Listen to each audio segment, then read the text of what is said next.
Navadi siz bir ishni qilib muvaffaqiyat qozonsangiz, mush ishdan natija chiqarsangiz, sizning yaqinlaringiz atrofidagilar sizga "Voy, bildim men seni. Sen yomon nima bo'lsan, mana shu muvaffaqiyat qozona oladigan natija chiqadiganini bildim.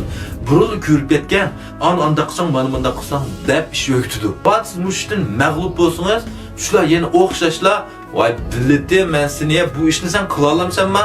O ishni qilsam olmamdi, qilolmayman. Burun uqdim, o'zing chiqib ketding, ben qila oladiganlardek bundaq ketkendim.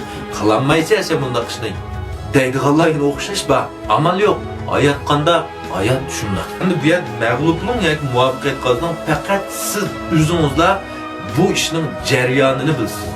Bu ishning jarayonidagi huzurni faqat o'zingizda his qila olasiz. Bu ishning jarayonidagi mushaqqatni o'zingizda tetiy olasiz. Shuning uchun ma'lum bir ishning ko'nglingizni kutgan vaqtda boshqalarga deb tushmang. Bu atrofingizga hamma odamga deb maslahat silib ubuq tushmang.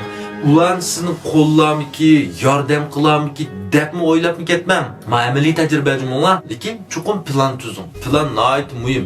Boshqalardan so'raymiz, maslahat solamiz, bu atrofimizga hammadan emas, shu ishni qilib bu ishdan natija chiqarib baqqan, mag'lub bo'lib baqqan, amaliy tajribasiga ega, sizdan bir 5-10 qadam oldingiz ketganlardan so'rang, shulardan o'rganing. Har qanday bir ishni qilganda ishingizning natijasida emas, jarayondami huzurlanishni biling.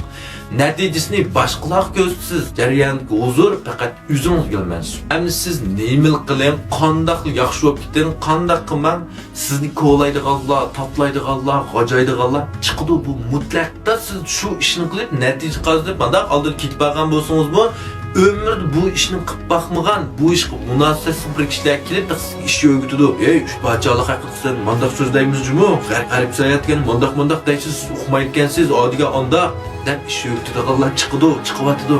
Şunun için, kendinize ne demek olduğunu, hayat qanda, hayat düşünmek.